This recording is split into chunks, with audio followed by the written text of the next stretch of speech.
시편 56편 1절에서 4절입니다. 우리 같이 합독하실까요? 시작. 오 하나님이여, 나에게 자비를 베푸소서. 사람이 나를 삼키려고 하고 날마다 공격하며 나를 압제하나이다. 나의 원수들이 날마다 나를 삼키려 하나이다. 오 주 지극히 높으신 분이여, 나를 대항하여 싸우는 자들이 많나이다. 내가 무서워할 때 주를 신뢰하리이다. 하나님 안에서 내가 주의 말씀을 찬양하리니 내가 나의 신뢰를 하나님께 두나이다. 나는 육체가 내게 행할 수 있는 것을 두려워하지 아니하리이다. 아멘. 나는 육체가 내게 행할 수 있는 것을 두려워하지 않는다. 사람들이 이 두려움은 어떤 육체적 고통을 가하는 것에 사람들이 이렇게 두려움을 느끼게 되죠. 이걸 이제 좀 넘어가는 거죠. 이제 이게 참 중요한 부분이, 왜냐하면 우리가 앞으로 이게 마지막 때 이제 환난은 올 겁니다. 이 환난에 대해서 사람들이 두려워하는 것이 오늘 36편에 나는 육체가 내게 할 수 있는 것을 두려워하지 아니하리이다. 예수님께서 겟세마네 기도를 할 때 이 46편이 가지고 있는 육신을 가지고 있는 인간이라면 누구나 육체에 가해지는 고통에 대해서 두려워하죠. 그래서 겟세마네 동산에서 하나님 앞에 이렇게 예수님이 기도한 적은 없는데, 아버지 할만하시거든 이 잔을 옮겨 주십시오. 그 잔은 십자가의 잔입니다. 그 기도를 예수님이 하셨다는 것은 육체를 입고 살아가는 인간이라면 누구나 이런 고난과 고통에 대해서 자유하는 자가 없다는 것이죠. 그래서 하나님 앞에 기도했던 것인데, 3절을 보면 이렇게 이야기합니다. 내가 무서워할 때 주를 신뢰하리이다. 신뢰하리다. 무서워할 때, 두려워할 때 하나님을 신뢰해서, 오늘 여기 4절에 있는 육체가 내게 행할 수 있는 것을 두려워하지 않겠습니다. 이렇게 넘어갔죠. 이게 무슨 이야기일까요? 이렇게 정리를 해보면 그렇습니다. 앞으로 우리가 닥쳐올 7년 환난에 여러 가지 사람들이 두려움 속에 휩싸여서 그 두려움은 말로 다 할 수가 없을 만큼 두려울 겁니다. 이런 두려움을 저희들이 이제 나름 한번 좀 몇 번 겪어본 적이 있습니다. 이렇게 오지에 이렇게 배낭을 메고 선교를 하러 가고, 언제 무슨 일이 닥칠지 모르고, 또 언제 경찰이 올지 모르고, 누가 또 주민 중에 누가 고발할지 모르고, 그리고 매일매일 이렇게 조마조마한 시간을 보내면서 인간이 가지고 있는 두려움이라는 것이 참 이런 거구나라는 생각도 들 수밖에 없었죠. 그런 상황들이 계속, 오늘 여기 그 말이 그대로 나옵니다. 하나님 앞에 의존은 했지만은, 그 하나님께 의지는 하고 있지만은 계속 이 공격은 계속되는 겁니다. 그러니까 하나님을 의지를 하면은 우리가 생각할 때 두려움이 떠나갈 것 같은데, 하나님께 의지는 했지만 두려움은 계속, 그런 상황이 계속 밀려온다는 거거든요. 그러니까 이런 상황이 밀려와서 하나님이 뭘 하려고 하는 거죠. 그러니까 이 상황을 내가 하나님께 기도했더니 두려움에서 제외시킨 게 아니라, 두려움은 계속 상황은 밀려온다는 거죠. 왜 하나님이 그 상황을, 우리가 생각할 때 기도했으니까 그 상황을 안전한 데로 옮겨주셔야 되는데 왜 그게 계속 찾아올까요? 하나님을 더 의지하고 신뢰해서, 우리가 하나님을 의뢰하고 신뢰하는 믿음이 두려움을 극복하라는 것이죠. 이런 문제를 우리가 한번 살펴보도록 하겠습니다. 사실은 우리 마지막 때를 준비하고 있는 성도들에게 피난처가 어디고, 오늘 24일인데 어떡합니까? 23일 날 재림한다고 그랬는데 오늘 또 24일이 지나가고 있네. 오늘까지 안 오면 이제 그게 다 거짓말이 되는데, 이 다 두려움 때문에 그러는 겁니다. 네, 우리가 예수님께서도 채찍에 맞으시고 십자가에 죽으셔야 하는 이 고난 앞에 왜 두려움이 없겠습니까? 그러나 아버지 할만하시거든 이 잔을 옮겨주십시오. 그러나 내 뜻대로 마시고 아버지의 뜻대로 하옵소서라고 했더니 하나님이 이제 채찍에 맞으시고 십자가에 고통을 당하는 그 과정으로 하나님이 응답을 해주셨죠. 그걸 지금 예수님은 그냥 자연스럽게 받아들입니다. 육체의 고난을 하나님을 신뢰하고 믿음으로써 그걸 하나님 앞에 모든 것을 의지하면서 넘어가 그걸 감당을 하죠. 우리가 하나님을 믿는 믿음만이 이런 두려움을 육체적인 고난의 두려움을 극복할 수 있다는 것을 우리가 알고 나면 이 마지막 때 다니엘 세 친구처럼 불 속이라도 들어갈 수 있는 담대한 믿음이 생길 텐데 우리가 불 속에 들어가려고 생각하지 않고 어떻게 하면은 그 순간을 모면할 수 있을까? 사실 그때 많은 사람들을 불러다 놓고 거기다가 우상에게다 절을 하라라고 아주 불꽃 같은 눈동자로 감시하고 있는데 거기서 고개 빳빳하게 들고 있으면 누가 그거 모르겠습니까? 근데 그걸 고개를 빳빳하게 들고 나는 하나님 아니면 누구에게도 우상에게 절하지 않습니다. 이렇게 말을 할 수 있는 신앙 고백을 할 수 있는 사람이 누구일까요? 오늘 이 다니엘 세 친구들은 이런 육체적인 고난을 하나님을 믿고 신뢰하는 마음으로 그걸로 극복하게 되는데 그 신앙 고백에서 잘 나타나 있습니다. 하나님께서 이 불 속에서 나를 건져주실 줄로 믿습니다. 믿어요. 그러나 안 건져주면은 어쩌냐라고 이렇게 생각하잖아요. 그리 아니하실지라도. 이게 참 중요한 겁니다. 우리는 건져주실 줄로 믿는 믿음을 가지고 있다. 안 건져주면 어쩔 겁니까? 그리 아니하실지라도 나는 이렇게 우상에게 절할 수 없습니다. 하나님이 더 소중합니다. 나보다 하나님의 말씀을 따르는 거, 순종하는 것이 더 중요합니다. 그건 하나님을 철저하게 신뢰하는 믿음이 없이는 이건 할 수가 없는 거예요. 그 앞에서는 할 수 없어요. 그 앞이 아닌 저 바깥에서는 마치 할 수 있을 것 같이 말을 하더라도 정말 하나님을 신뢰하지 못하면 할 수 없는 일이겠죠. 우리가 지금 이 마지막 때를 뭘로 준비해야 되느냐. 정말 저는 하나님을 신뢰하는 믿음으로 준비해야 된다고, 무장해야 된다고 생각합니다. 그것만이 우리에게 온전한 피난처가 되고 안전한 장소가 되는 것이지 어떤 것도 우리에게 안전 장소가 되지 않습니다. 여러분 텔레그램이 뭐 중국에서 해킹을 했니? 뭐 여러분 아이고 뭐 이제 해킹이고 지분이고 뭐 다 필요 없어요. 여러분 요즘 세상이 어떤 세상인데요? 어디 뭐 누구는 어떤 뭐 그 뭐죠? 그 소셜 미디어는 뭐 이게 뭐 보안이 그런 거 없습니다. 그러니까 그게 다 해킹하는 사람들이 어떻게든지 뚫으려면 뚫는 거예요. 그러니까 내가 지금 내 신분을 감추고 살아야만 한다라고는 이런 두려움부터 시작을 하면 우리가 실제 상황 앞에 가서 뭔들 하나 할 수가 있겠냐 이 말입니다. 우리가 우리 신앙을 하나님 앞에 절개를 가지고 내 생명을 들여서라도 내가 믿음을 지켜야겠다. 우리 주님께서 나를 사랑하시고 은혜를 주신 그 은혜를 내가 저버리지 말아야 되겠다. 내가 하나님을 철저하게 말씀을 믿고 신뢰해야 되겠다. 이 방향에서 여러분들을 준비를 하셔야지.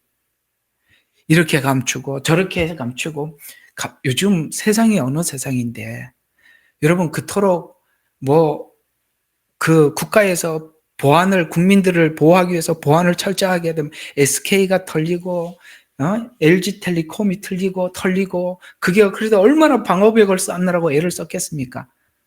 다 참 그거 옛날 이야기입니다. 그러니까 페이스북이니 뭐니 해서 이제는 사람들이 누가 누군지 누구하고 연동이 돼 있는지 이 사람의 성향이 어떤지 다 자료는 이미 다 들어가 있습니다. 그러니 여러분 그런데 너무 두려워하지 마시고 어차피 우리가 살다 가는 인생 하나님 앞에 끝까지 믿음을 유지하고 또 믿음을 지켜나갈 수 있도록 여러분들이 말씀 위에 굳게 서서 흔들리지 않는 믿음을 가졌으면 좋겠습니다. 그게 오늘 56편이 우리에게 주는 은혜인 것입니다. 자, 그래서 우리가 두려움이 믿음을 만들어 갑니다 라는 하나님께서 이 두려움을 계속 주는 것이, 그 두려움이 처음에는 강도가 1, 2, 3, 4, 5 여러분 이거 무슨 뜻인지 여러분들 잘 모를지 몰라도 저는 이해가 갑니다. 나중에 이게 처음에는 참 두려움에 어떻게 할 줄을 모르는데 이게 가보면 그래요. 우리가 한 팀이 이렇게 꾸려져서 한 팀이 이렇게 같이 가거든요. 이렇게 마을에 들어가는데 보면은 막 한국에서 온 친구들이 있고, 중국에 저희들처럼 오래 살면서 이런 데 많이 단련된 사람들이 있고, 또 중국 사람들이 있고, 이렇게 가보면 정말 달라요. 제일 무서워하는 게 누구냐? 한국에서 이런 거 저런 거 많이 들은 사람들 있잖아요. 근데 아무것도 모르는 애들은 뭐가 뭔지 몰라서 그거는 말할 게 없고, 하도 많이 들어가지고 무서워갖고 한 발짝도 못 움직이는 거야. 이렇게 하자 그래도 이러면 어쩌냐고, 이렇게 하다가 또 이런 문제가 생기면 어쩌냐고, 이렇게 계속 태클을 걸어요. 근데 이런데 많이 이렇게 훈련이 되고 저희들처럼 단련된 사람들은 마음에 오늘 여기 56편이 그거예요. 그런 상황들을 계속 맞이하다 보니까 나중에 이게 하나님을 믿는 믿음인지 담대해져 가요. 나도 모르게. 그래. 어차피 우리가 이제 그런 걸 이렇게 막 그런 게 경험하면서 뭐가 만들어지느냐면, 그래. 우리가 어차피 한번 살아가는 인생, 우리가 하나님 더 믿지 않으면 우리가 여기서 하나님을 믿고 신뢰하는 믿음이 없이는 여기서 우리는 두려워서 아무것도 할 수 없다. 그 두려움을 깨고 나오는 사람들이 있는가 하면 그 두려움에 눌려서 사는 사람들이 있더라는 거죠. 오늘 그 부분을 56편은 말씀하고 있거든요.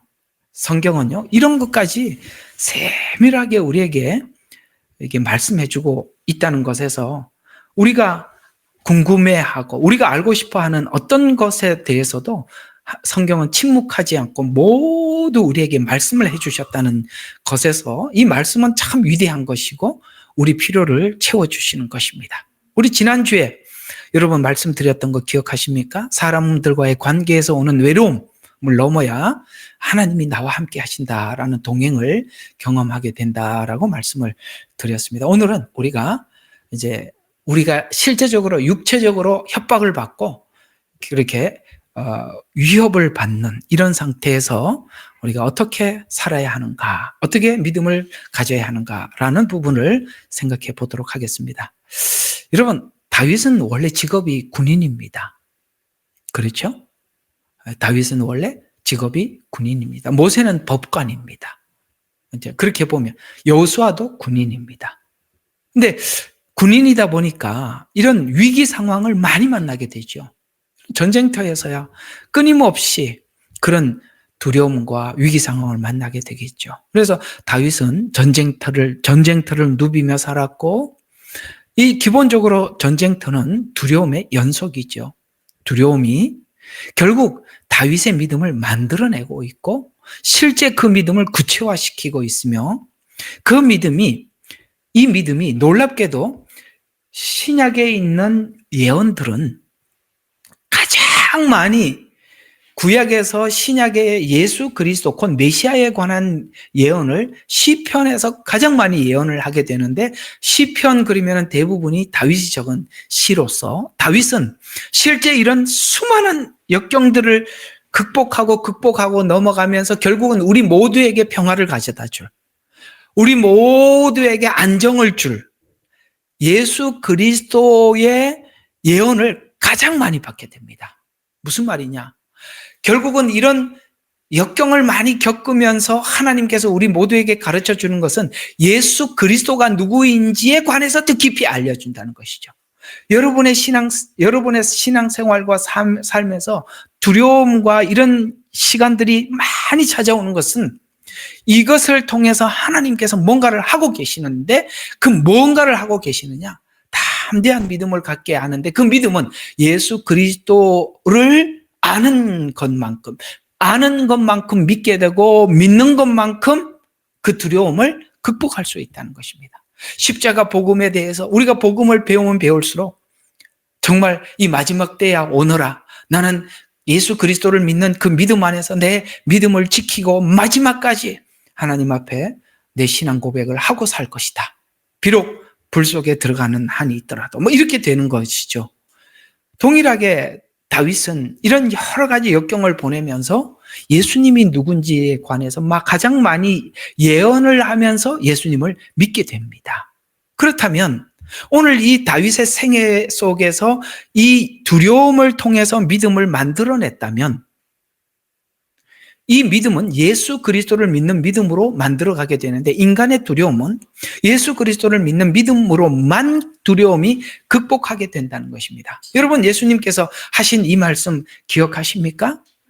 내가 세상을 이기었노라 라고 하시고 또 우리에게 하신 말씀이 세상을 이긴 이김은 이것이니 너희의 믿음이라 이렇게 말씀하고 있습니다. 그렇습니다. 우리가 세상을 극복하고 이기려면은 오직 한 가지, 믿음 이외에는 세상을 이길 수 있는 어떤 것도 없다는 것입니다. 예수님을 믿는 믿음만이 두려움을 극복하게 한답니다.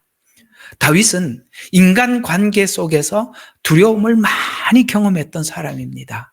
골리앗이라는 두려움을 만군의 주를 의지하여 극복했고 사울이라는 두려움을 하나님의 심판, 곧 공의에 의지해서 그 두려움을 극복했고요. 압살롬의 반역과 두려움도 하나님은 하나님 대심, 곧 그 공의의 심판을 하실 것이라고 의지해서 결국은 넘어가요. 그래서 뭘 보게 되느냐? 하나님은 만군의 하나님이라는 것도 보게 되고 하나님은 공의의 하나님이라는 것도 눈으로 보게 됩니다. 눈으로 봤기 때문에 믿음이 생기는 거죠. 또 블레셋에게 오늘 56편은 블레셋에 내려갔을 때 지은 시거든요. 그러니까 블레셋에서 다윗이 잡혔을 때도 하나님을 의지하게 되었습니다. 그래서 결국은 이런 여러 가지 역경과 상황 속에서 하나님의 말씀을 의지해서 그걸 넘어가서 시편에 꽂힌 119편 가장 길죠. 119편은요, 시편이 150편까지 있는 것처럼 절수가 150절이 있어요.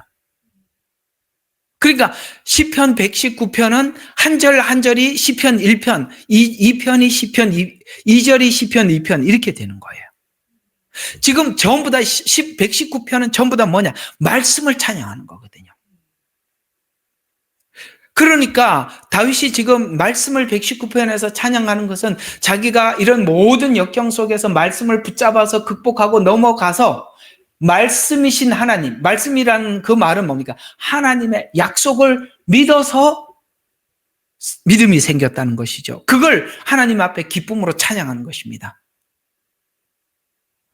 그래서 119편은 말씀을 찬양하는 글입니다. 이런 형태의 두려움을 겪은 후에 결국 말씀을 의지해서 극복했던 체험을 기반으로 말씀이 얼마나 위대한지, 말씀이 자신을 모든 위기에서 극복하게 했는지를 찬양하는 글을 간략하게, 그는 119편에 여러 군데 설명을 하고 있지만 몇 군데만 간추려서 보면 시편 119편 50절에 보면 이 고난 중에 이 말씀은 나의 고난 중에 위로라. 주의 말씀이 나를 살리셨습니다. 이렇게 말씀하고 있습니다. 오늘 여러분들에게 뒤편에 가서 말씀을 좀 드리겠습니다만 하나님께서는 이걸 잘 들어봐요. 제 얘기를 잘 들어보시라고요. 여러분들이 막 답답하고 이 상황이 도대체 어떻게 극복해야 될지 답답한 상황들이 많이 있을 거예요. 근데 그때 우리는 모두가 상황을 보기 때문에 말씀이 귀에 안 들어오고 뭘 자꾸 듣고 싶어 하느냐면 누군가가 예언을 자꾸 듣고 싶어 하거든요. 근데 하나님이 예언을 잘 안 하려고 그래. 안 해주려고 그래. 의도적으로 안 해주셔요, 잘. 왜냐하면 예언은 상황을 지적을 해주고 상황을 극복해서 그냥 넘어오게 해줄 뿐이에요. 그러나 말씀은 여러분들이 말씀을 붙잡으면 그 고난 중에 그 말씀과 함께 고난을 음미하는 거예요. 음미하면서 말씀이 내 안에 들어와서 믿음으로 변화되는 거예요. 그래서 예언을 잘 안 하려고 그러는 거예요. 예언은 정말 말씀도 모르고 정말 답답한 그런 사람들에게 하나님께서 그 숨을 틔워주는 것에 불과한 건데, 근데 거기에 우리가 중독이 되기를 하나님 원치 않는 겁니다. 하나님께서는 말씀을 붙잡아서 여러분들이 말씀의 맛을 보게 만드는 겁니다. 그럴 때 여러분에게 그 말씀은 변함이 없거든요. 예언은 변하거든요. 말씀은 고정이 되어 있기 때문에 고정된 말씀을 붙잡아서 하나님을 더 신뢰하게 하게 하려고 안 하는 거예요. 그 얘기예요. 그래서 보세요. 그러니까 고난 중에 말씀이 위로지 예언이 위로라고 하지 않았어요. 보세요. 이 말씀은 나의 고난 중에 위로라. 주의 말씀이 나를 말씀이 살렸지 예언이 살린 게 아니라 이 말이에요. 또 하나 71절 119편 71절에는 고난당하는 것이 내게 유익이라. 이로 말미암아 내가 주의 율례, 하나님이 어떤 분인지 하나님의 법도를 배우게 되었다 라고 말씀하고 있고요. 또 92절에 가서는 주의 법이 나의 즐거움이 되지 아니하였더라면 나는 고난 중에 멸망하였으리라. 이제는 고난이 오면 주의 율례를 배우도록 하나님께서 고난을 주셨구나. 그래서 고난 중에서 자기가 말씀을 붙잡았더니 뭐가 돼? 즐거움이 됐다는 거예요. 고난이 즐거움이 됐다는 거예요. 우리 복음성가인가? 보면은 동남풍아 불어라 서북풍아 불아가서 나온 말씀이잖아요. 가시밭에 백합화 예수 향기 날리니 할렐루야 아멘. 아시죠? 가시밭에 우리는 백합화라. 백합화와 가시나무가 싸우면 가시가 항상 이기죠. 그냥 백합화는 가시에 찢어질 뿐이에요. 근데 이상하게도 찢어지면 향기가 나요. 이게 신약에서는 하나님이 질그릇을 깨트려서 보배를 보게 하신다 이렇게 말씀하시고 있는 겁니다. 우리가 여기 주의 법이 나의 즐거움이 되지 않았더라면, 주의 법이란 말씀이죠. 고난 중에 멸망하였으리라. 그래서 하나님께서 여러분들에게 고난을 주기 전에 은혜를 먼저 주고 은혜를 주셔서 그 고난을 이기도록 해주신 거예요. 그러니까 은혜를 주시면 다음 찾아오는 것은 그 은혜 받은 것을 내 안에서 소화되도록, 완전히 충분히 소화되도록 고난이 기다리고 있겠구나, 찾아오겠구나 이렇게 생각하면 틀림없어요. 근데 다윗은 그걸 즐겼대. 즐거움이 되지 아니하였더라면, 그러니까 즐겼대. 여기는 바닷가 가보면 이 낚시하는 사람들한테는 파도가 반갑질 않아요. 너무 큰 파도가. 근데 쇼핑하는 사람들은요, 큰 파도가 그들에게, 서핑하는 사람들은요, 큰 파도가 그렇게 즐거울 수가 없어요. 자기들은 파도를 기다리고 있어요.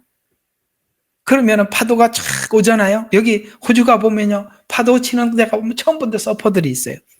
쭉 기다리고 있다가 딱 자기한테 오면요, 그거 말이죠, 탁 세워가지고 막 누워있다가 뻘떡 일어서 하고 파도 쫙 타고 오더라고요.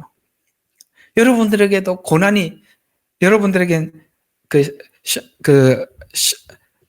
사람들 서퍼라 그러지. 예, 서퍼가 되기를 바랍니다. 즐거움이 되죠. 오는구나. 야, 즐기자. 이렇게 되면 되는 거거든요. 그렇잖아요. 주의 법이 나의 즐거움이 되지 아니하였더라면 파도가 나를 삼키죠. 내가 내 고난 중에 멸망하였으리라. 즐거움으로 맞이 않았더라면 그게 멸망하였으리라. 이렇게 말씀하고 있습니다. 그렇게 말씀은 위대한 거고, 말씀은 여러분의 삶을 근본적으로 바꾸어 놓는 것입니다. 그래서 오늘 시편 56편의 배경을 보면 다윗이 가드에서 블레셋 사람들에게 붙잡혔을 때, 여러분 아시죠? 미친 채 해서 거기서 빠져나왔어요. 이런 비슷한 말을 바울은 다메섹에서 복음을 전하다가 자기를 잡으러 왔을 때 광주리를 타고 도망갔다 이렇게 얘기를 하고 있습니다. 재미있죠? 누구는 잡으러 오니까 성 밖으로 광주리로 줄을 타라. 그러니까 사람들은 문으로 들어오고 바울은 창문으로 도망갔어요. 여기 갔더니 다윗이 뭐라 그랬어요? 미친 채하고 침을 흘리면서 야, 다윗인 줄 알고 잡아왔더니 야, 우리가 우리나라에 미친놈이 없어서 또 데리고 왔느냐 이러면서 놔줬다고 이야기를 하는데, 나는 참 옛날에 하나님 제게 이 말씀을 응답으로 주셨을 때가 있었어요. 참 며칠 몇 시에 공안이 출두하라고 딱 한 거예요. 그것도 한 일주일 뒤에 오라 그러니까 그 일주일 동안 진짜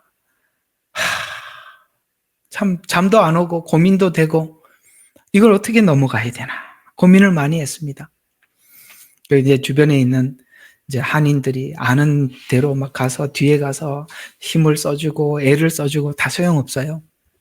근데 아침에 가는데 하나님께서 공안실로 가는 중에 이런 말씀을 주시더라고요. 다윗이 블레셋에 가서 미친 채 하고 침을 흘리듯이 가서 그렇게 하고 오라 그래서 가서 미친 채 하다가 왔습니다.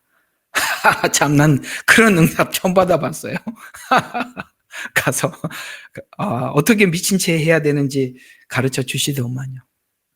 그래서 하도 그 취재를 하다가 이 공안이 취조를 하다가 답답해하고 가슴을 치다가 더 이상 말이 안 돼가지고 그냥 보냈습니다.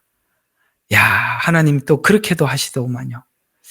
하여튼 전 이 56편이 저희한테는 아주 가까이 와 있는 메시지입니다. 실제 저도 겪어봤고 우리 사모님도 뭐 이런 상황들 여러 번 겪어봐서 이 56편이 무슨 말인지 그러니까 알아차리고 여러분들에게 전달할 테니 잘 들으세요. 나중에 여러분이 마지막 때 이런 믿음을 가지고 있지 않으면 여러분들 참 어려울 수 있습니다. 이 믿음 가지셔야 되는 거예요. 자, 그러면 하나하나 문단을 나누면서 한번 살펴보도록 하겠습니다. 이렇게 1, 2, 3, 4절, 5절, 7절, 8절, 9절, 그 다음에 10절, 13절 이렇게 나누어집니다. 그럼 1, 2절은 뭐냐? 매일 위협을 느끼는 위협에 관한 이야기입니다. 그 바깥에서부터는 위협을 느끼죠. 그러니까 바깥에서는 위협을 느끼고 내 안에서는 갈등이 일어나고 이게 우리 신앙이에요. 근데 이게 참 바깥에서 위협을 주니까 내가 갈등이 일어나는 거거든요. 안정하면은 누가 갈등을 하겠어요? 그렇잖아요. 하나님이 이걸 가지고 계속 뭐를 하고 있다는 것이죠. 그래서 오늘 1지절에 보면 날마다 나를 삼키려 하는 자. 이게 날마다라는 말을 잘 기억해 두세요. 한 이틀 하다 하루 쉬는 게 아니라 계속 온다는 거야. 날마다 나를 삼키려 하는 자들이 있습니다. 근데 이건 뭐냐면 하나님께 도움을 구했지만 날마다 나를 삼키려고 한다면, 아까 말씀드렸듯이 내가 하나님, 내가 나는 위협을 받습니다라고 기도를 하면 하나님께서 그 위협을 제거해 주셔야 되는데 그 위협이 끝난 게 아니라 계속 위협을 받고 있다는 거예요. 그렇다면 이렇게 되는 겁니다. 그 상황은 하나님이 허용한 것 아닙니까? 맞죠? 내가 하나님께 기도했어요. 근데 그 상황이 계속 와요. 그러면 하나님이 허락한 거죠. 이게 뭐냐? 욥기에서 나오는 이야기입니다. 이 시가서는 다 같이 묶여 있는데 가장 대표적인 실제 상황은 욥기예요. 그러니까 욥기가 가장 시편에 있는 상황을 예를 들기가 가장 좋은 메시지거든요. 그렇게 보면 욥기에서 허락한 사단의 공격과 친구들의 공격들이 이 공격들이 아까 이렇게 외부로부터는 이 수많은 공격들이 목적하는 것은 뭐냐면 환골탈퇴라는 거예요. 변화, 완전히 새로움이라는 거죠. 뭐가 새로워지게 하려고 하는 거냐? 이 공격으로 지난날 내가 의지했던 것들을 다 정리하게 하는 겁니다. 내가 믿고 신뢰하는 것들, 내 주변의 사람들, 아니면 내 권력, 아니면 내가 가지고 있는 재정적인 능력들, 내 신뢰하는 사람들, 이런 걸 하나님께서 정리하는 것이죠. 그 정리를 하고 하나님과 관계 속에서 은혜의 문을 열. 그래서 하나님께서 고난은 뭐냐? 어떤 문은 닫고 어떤 문은 열기 위함입니다. 근데 그 문을 내가 스스로 닫을 수 없으니까 하나님이 닫게 하는데 그게 뭐냐?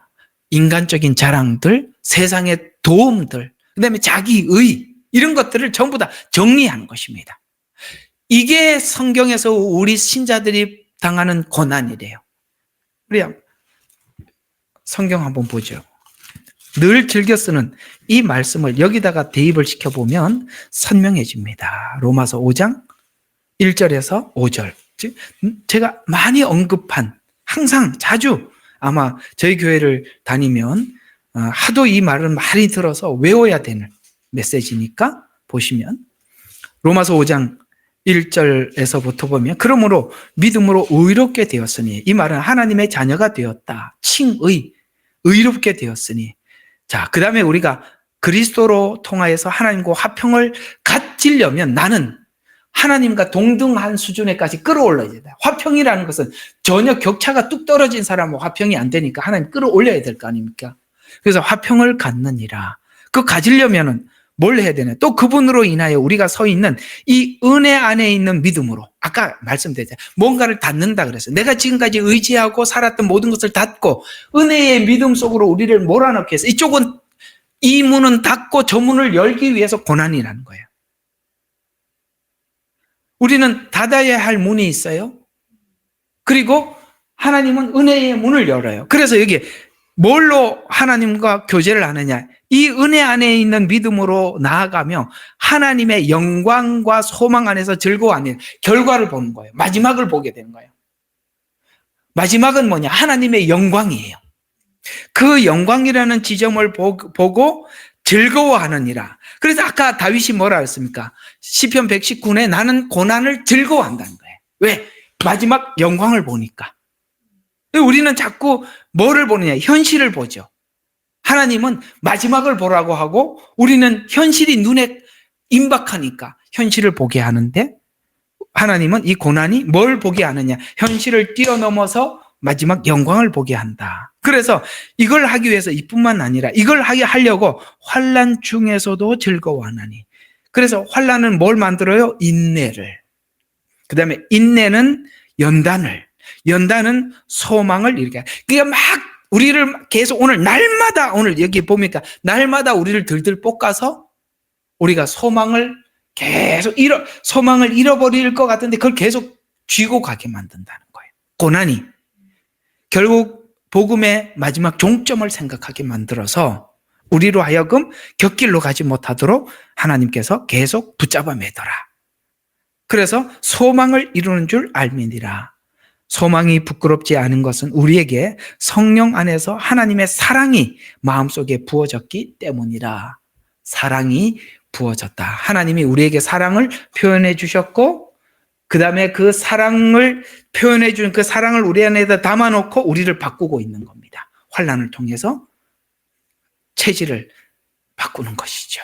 이게 하나님께서 여는 문, 닫는 것. 그래서 닫는 문은 뭐라고요? 인간적인 자랑, 세상의 도움, 자기의, 이건 정리하고 닫고, 그 다음에 여는 문은 뭐냐? 은혜의 세계의 문을 열어나가는 것입니다. 그래서 성숙해가고 하나님을 의지하게 만든다. 이게 1, 2절의 핵심이고, 3, 4절은 매일 위협과 두려움 속에 신앙을 결단하는 거예요. 그러니까 이게 매일 찾아오는 계속, 그러니까 우리 흔히 말하는 하나님께서 계속 이렇게 들들 볶지 않으면 우리가 성숙해서 계속 나가지를 못해요.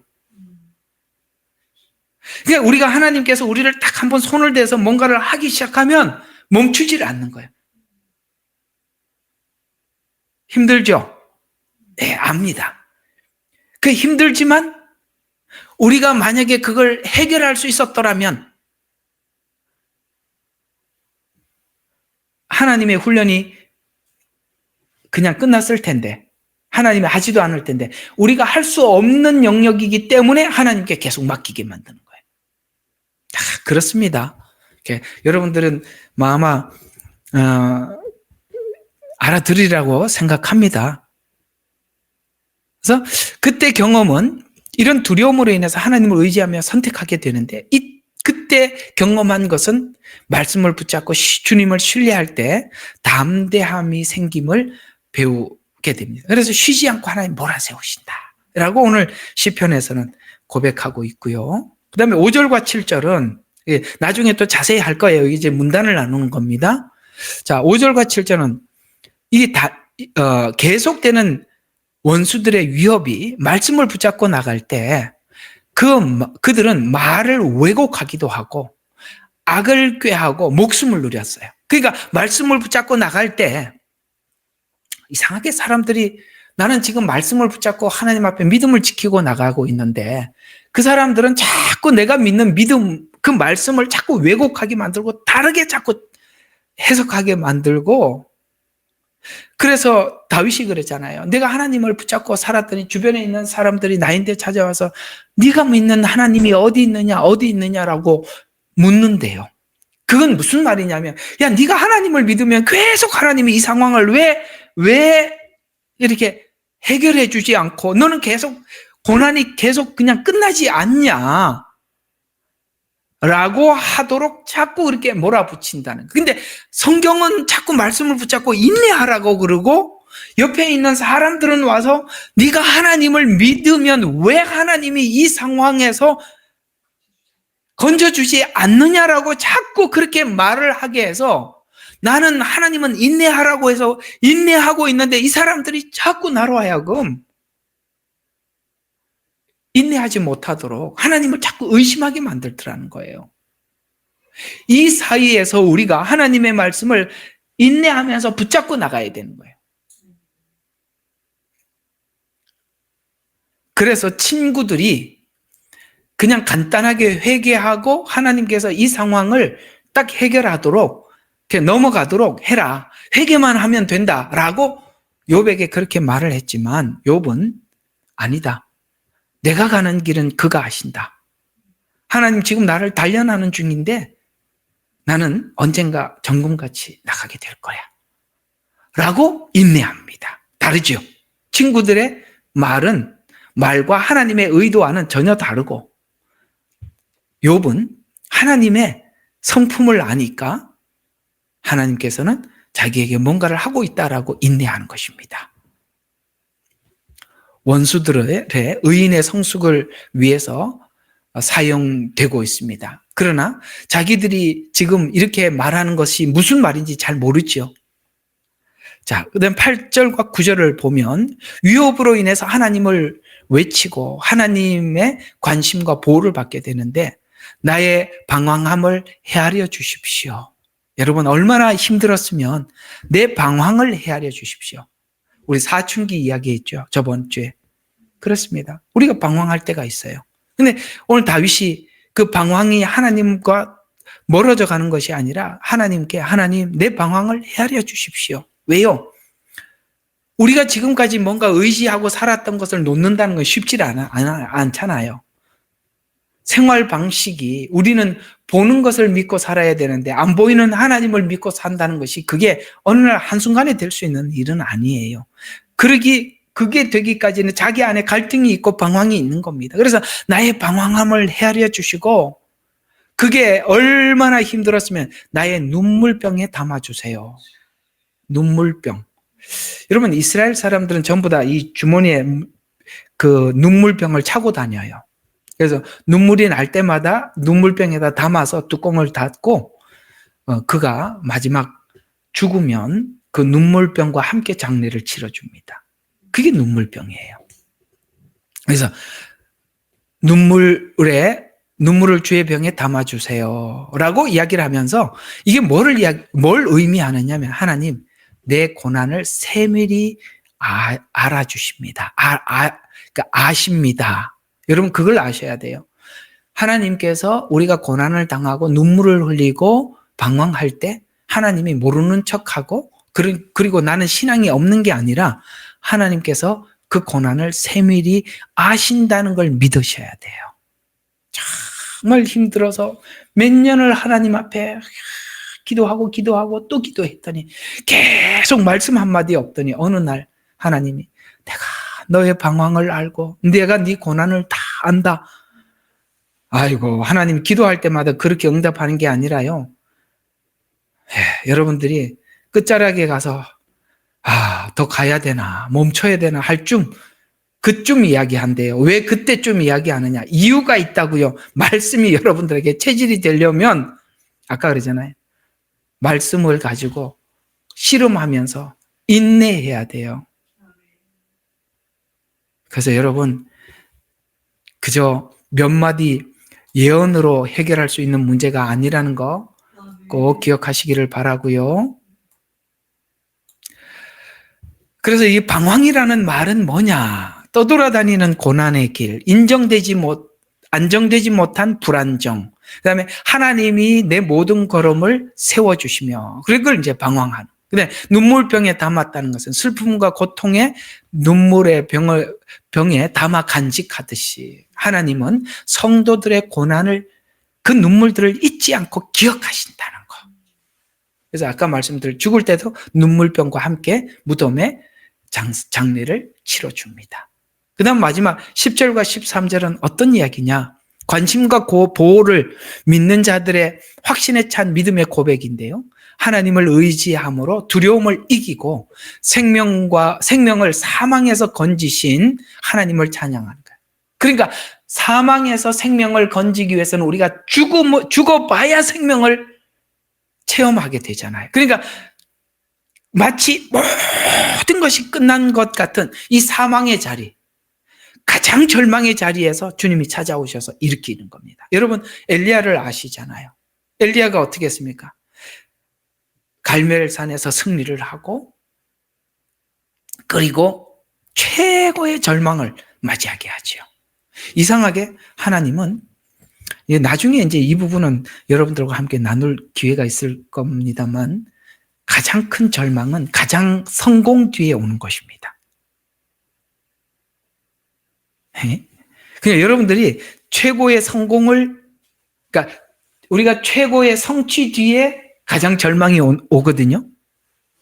가장 성취 뒤에 절망이 오는 거거든요. 최고의 절망은 그때 찾아오는 거예요. 왜냐하면 극과 극이에요. 최상의 성공이 최절망으로 마지막 끝까지 나락으로 떨어지게 만드는 거예요.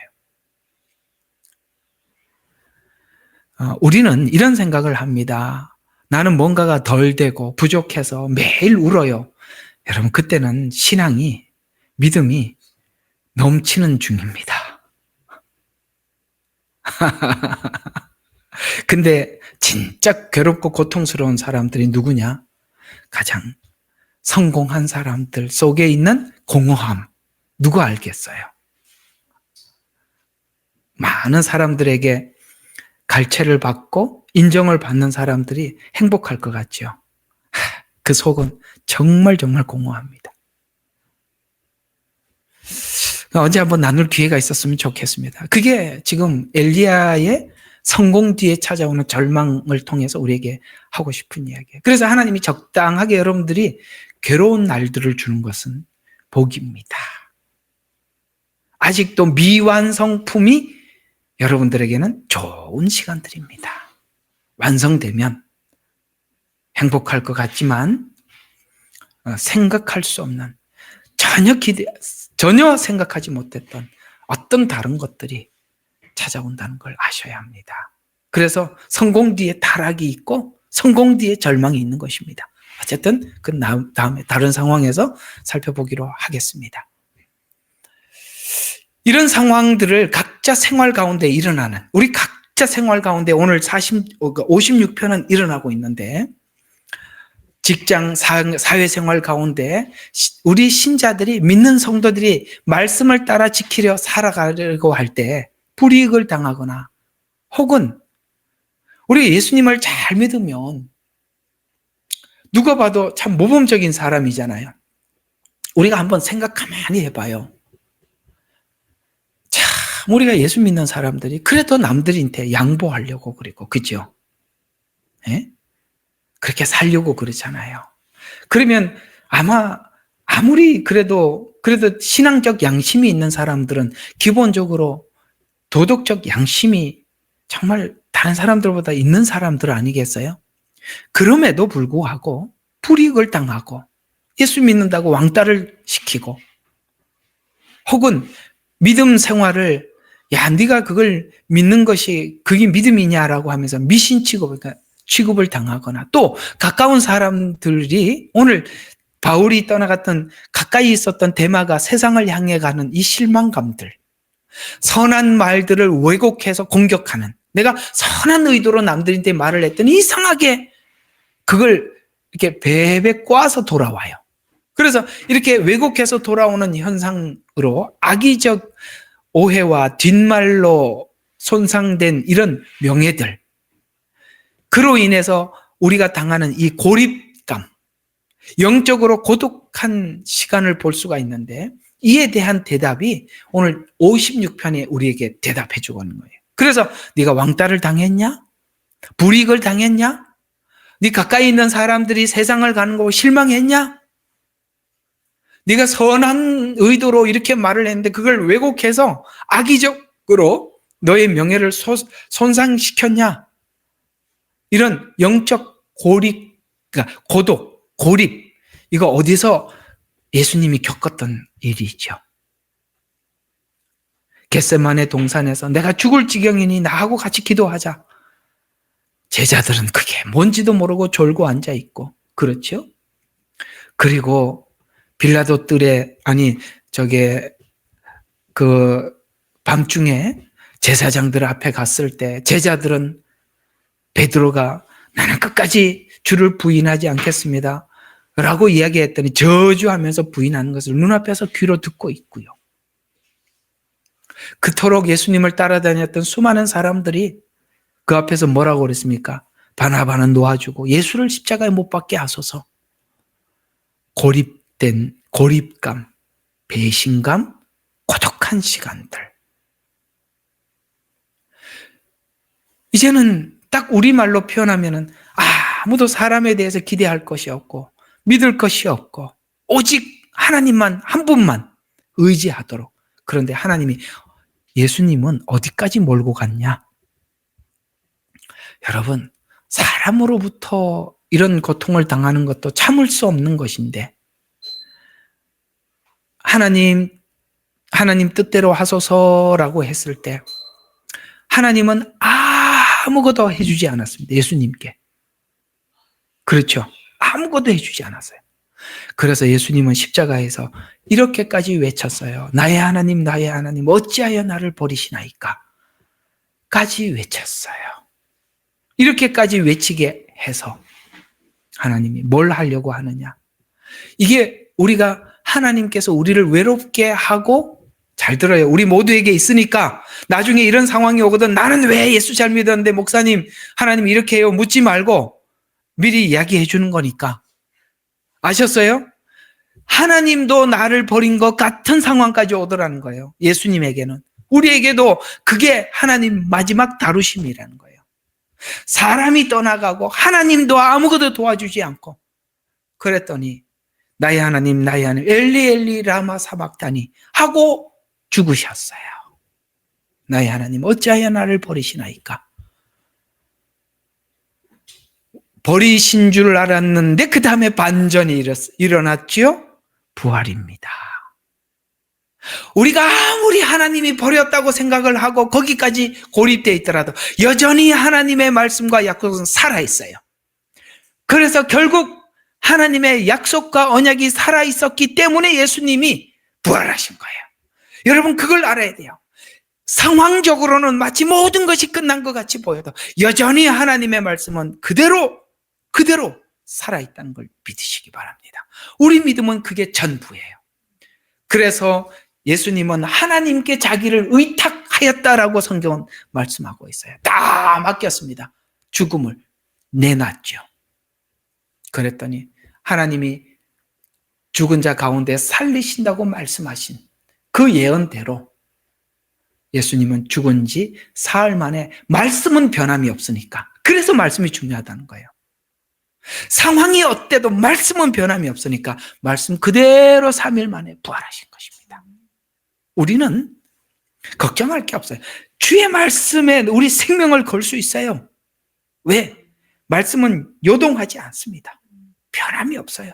그대로 되니까요.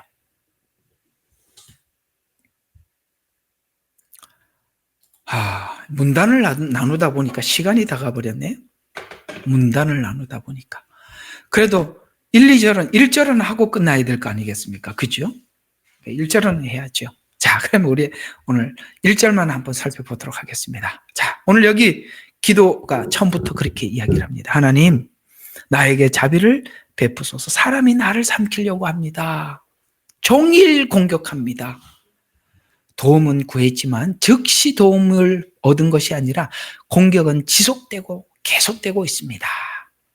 신자는 스스로 방어하거나 자기 힘으로 견디지 않고 하나님께 도움을 구하는 것으로 공격에서 자신을 지켜나가는 것입니다. 그러니까 이런 상황이 오면 우리는 내 스스로 그 상황을 극복할 힘이 없으면 누군가에게 도움을 청하러 당연히 가야 되는데 그 도움을 청하러 가는 사람이 여러분이 믿는 사람이에요.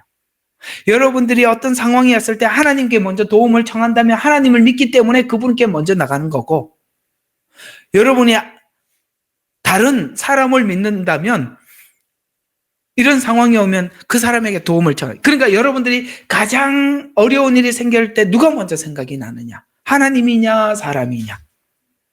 오늘 여기 다윗은 이런 상황이 왔을 때 하나님께 도움을 구했다라고 말씀하고 있습니다. 그러면 도움을 구했지만 오늘 다윗은 뭐라고 했냐? 삼키려 했지만 날마다 공격하여 나를 압제한다 그랬어요. 도움은 구했지만 공격은 날마다 계속된다. 그러면 하나님이 아까 처음에 말씀드린 것처럼 이거는 하나님이 허락한 거라고 아까 말씀드렸죠? 왜 허락했을까요? 허용한 이유를 성경에서 새 성경 구절이 우리에게 대변해주고 있는데요. 베드로전서 1장 7절에 보면 믿음이 확실해지는 것은 불로 연단해서 금보다 귀한 믿음을 가져서 세상 것을 버리고 하나님 것만 취하게 하려고. 그래서 연단하는 거예요. 그래서 믿음이 불순물이 없어지도록 금보다 귀한 거, 이게 정금, 정금이 되도록. 여기에 우리가 하나님을 믿습니다라고 하지만 다른 것이 섞여 있는 것을 하나님께서 벗어버리려고 라고 이야기하는 것입니다. 고린도후서 12장 9절은 은혜가 족함을 알고 약한 데서 강해. 하나님이 계속 약하게 만들어서 뭡니까? 은혜로 족하구나. 은혜가 충분하구나. 그걸 가르쳐 주려고. 은혜가 우리는 추상적인 단어가 되어 있는데 그것이 이 고난을 통해서 은혜가 그 고난 가운데 뭔지 깨닫게 만들어줘서 은혜가 내 안에서 전부가 되도록 하나님 만들어 나가시는 거예요. 그래서 은혜가 족하다, 만족하다, 이게 전부다. 은혜가 전부다. 이것을 해서 약한 데서 온전하게 되는 것을 알게 하려고. 그래서 족함을 아는 감사, 계속되는 연단에서 자신의 약함을 알고 자신의 의지에서 죽고 믿음에서 살아나게 하도록 하기 위해서 하나님 계속 이 고난을 날마다 주는 것 같이 밀려오더라. 로마서 8장 17절에는 결국은 우리가 하나님의 영광 가운데 서야 되잖아요. 주님을 만나야 돼. 예수님을 만나야 되잖아요. 이 꼴로는 안 되잖아. 우리도 하나님 앞에 영광된 자녀로 변모해야 되잖아요. 그러니까 변모하려니까 어떻게 해요? 영광을 받기 위해서는 고난도 함께 받아야 한다 라고 말씀을 하고 있습니다. 그렇습니다. 우리는 정금이 되려면 불 속에 누가 스스로 들어가겠어요? 하나님이 집어넣어서 우리가 거룩해지고 새로워지는 것이죠. 따라서 사단에게 허락하는 겁니다. 날마다 욥을 공격하듯이 우리의 이 고난을 허락하는 것입니다. 그런데 사단은 이걸 하나님께서 저 하나님의 자녀를 거룩하게 만들려고 나를 써서 연단을 시키는구나 이렇게 생각하지 않아요. 사단은 생각이 짧아. 그래서 6이야. 666. 하나님은 숫자가 7이야. 그 무슨 뜻이죠? 사단의 생각 위에 하나님의 7로 있는 거예요. 그러니까 모든 것은 사단이 자기 일을 열심히 하지만 누구 일을 하고 있는 거예요? 하나님의 일을. 그러니까 자기는 성도들의 신앙을 파괴할 목적으로 괴롭히는 거예요.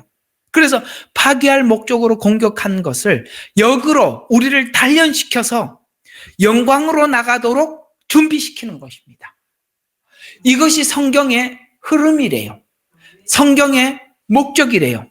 그래서 창세기는 성경 전체가 무슨 이야기를 할 건지 그림을 그려주고 있어요.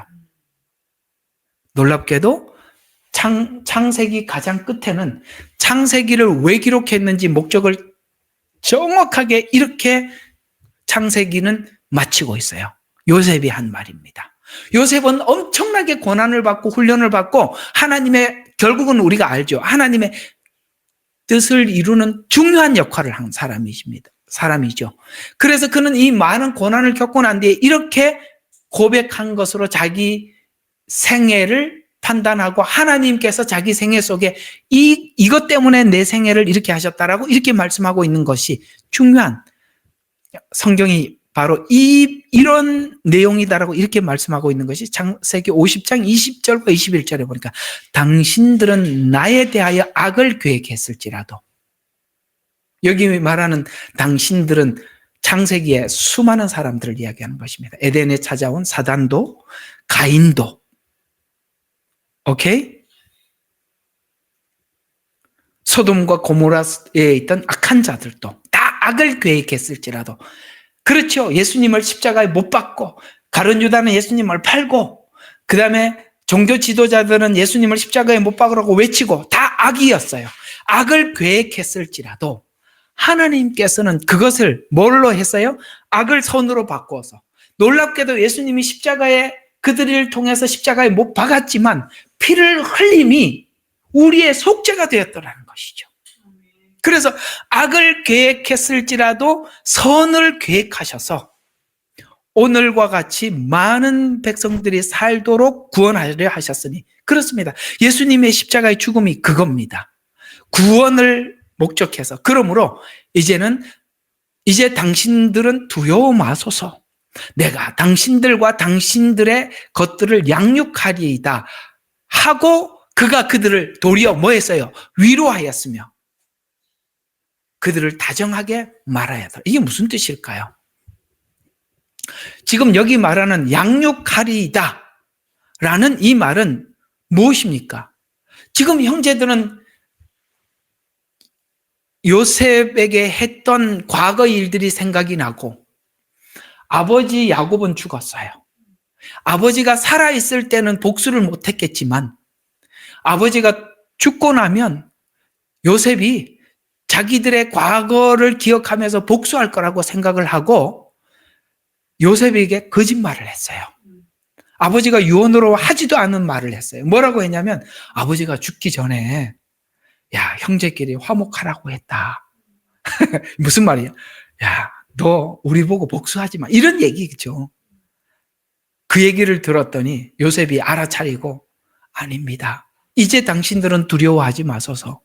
내가 당신들과 당신들을 양육하리이다. 이걸 그대로 옮겨놓으면 무슨 이야기죠? 바로 예수님을 십자가에 못 박았던 유대인들을 두고 하는 이야기입니다. 왜요? 요셉은 예수님의 모형이거든요. 누구에게 팔렸죠? 형제들에게 팔렸어요. 예수님은 누가 십자가 못 박으라고 외쳤죠? 그렇습니다. 이스라엘 민족들이에요. 그들이 예수님을 십자가, 똑같은 상황을 이야기하는 것입니다. 그래서 형제들이 요셉에게 두려워했던 것처럼 예수님을 십자가에 못 박았던 유대인들은 두려움에 휩싸여 있을 때 베드로가 외칩니다. 사도행전 2장 23절이니까 법 없는 사람의 손을 빌려 십자가에 못 박아 죽었으나 그러나 그 뒤에 보면은 주와 그리스도가 되게 하기 위해서 하나님께서는 그를 살리셨다 라고, 그 죽음이 뭐라고요? 너희들의 죄를 속죄하기 위해서 그 악을 동원했을 뿐이다.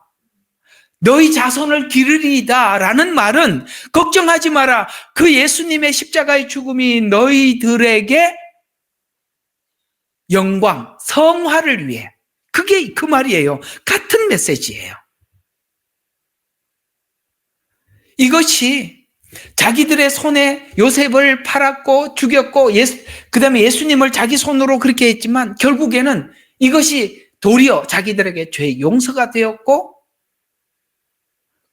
뭡니까? 자기가 십자가에 못 박았다는 사실을 아는 그 아픔이 지난날 하나님 앞에 했던 그 역사들이 도리어 회개가 되어서 새롭게 되는 출발이 되었더라. 이렇게 얘기를 하고 있는. 이게 성경의 방향성을 이렇게 설정을 해놓은 겁니다. 고린도 전서 2장 8절에 보니까 통치자들이 알지 못하였더니 알았더라면 영광의 주를 십자가에 못 박지 않았을 것이다 라고 말씀하고 있습니다. 이것이 아까 도리어 우리에게 위로가 되었더라.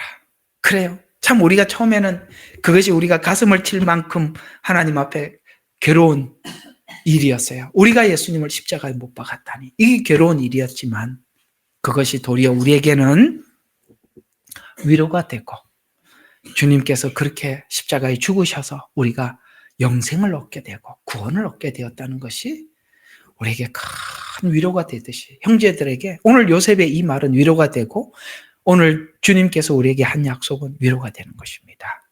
어때요? 이 정도 되니? 이 정도의 우리가 믿음을 가졌으니 두려울 게 없지요. 이 믿음을 가진 사람이 두려움을 극복하고 넘어가는 것입니다. 여러분, 마지막 때 진정한 안식처, 진정한 보호처는 무엇일까요? 그렇습니다. 복음입니다. 복음이 우리의 안식처입니다. 기도하겠습니다. 하나님, 우리는 오늘 시편 56편을 하고 있습니다. 이 56편 안에 있는 이 귀한 복음들이 우리에게 피난처가 되고 안식처가 되고 미래의 소망이 되도록 역사하여 주시옵소서. 사람들은 이 마지막 때 복음을 모르니 그저 그 두려움에 뭔가를 어떻게 준비해야 된다고 생각하여서 아버지 하나님 늘 마지막 때를 두려움 속에 살아갑니다만 그러나 이 마지막 때 도리어 믿음의 사람들이 일할 시간이요, 활동할 시간이요, 증거하는 시간이라고 성경은 고백하고 있습니다. 누가 그 복음을 증거할 수 있겠습니까? 다니엘 세 친구와 같이 아버지 하나님 말씀에 자기의 생애를 일생을 맡기는 자들입니다. 그들에게는 두려움이 없습니다. 주님은 십자가에 죽어서 세상을 이겼다고 했는데 우리는 살아서 세상을 이기려고 합니다. 말씀을 주시옵소서. 그 말씀에 믿음을 더하여 주셔서 하나님 두려움도 우리의 마음을 사로잡지 못하도록 굳건히 붙들어 주실 줄 믿사옵고 우리를 권하신 예수 그리스도의 이름으로 기도드렸습니다. 아멘. 예레미야의 눈물은 시대에 맞는 말씀 선포와 변질되지 않은 순수 복음을 외치고 있습니다. 함께 연결되어 하나님께 예배드리며 이 마지막 때에 하나님께 쓰임받길 원하시는 분은 카카오 채널로 연락주시면 연락드리도록 하겠습니다. 고정 댓글에 채널 경고와 착제에 대비한 예비 채널과 제2채널 링크를 올렸습니다. 이 채널 또한 구독 부탁드리겠습니다. 감사합니다. 우리는 역사상 가장 중요한 시점을 지나고 있습니다. 하나님께서는 하나님의 일을 하시기 전에 사람을 준비시키셨음을 우리가 알고 있습니다. 하나님 말씀은 마지막 때에 대추수, 대부흥의 때가 있다고 분명히 예언하고 있습니다. 아멘. 하나님의 말씀이 그대로 성취될 것을 믿습니다. 예레미야 눈물은 잠자는 교회와 영혼을 깨우기 위해 노력하고 있습니다. 이 가슴 뛰는 일에 함께 하길 원하시는 분은 카카오 채널로 연락 주시기 바랍니다. 당신은 위대한 하나님의 사람입니다.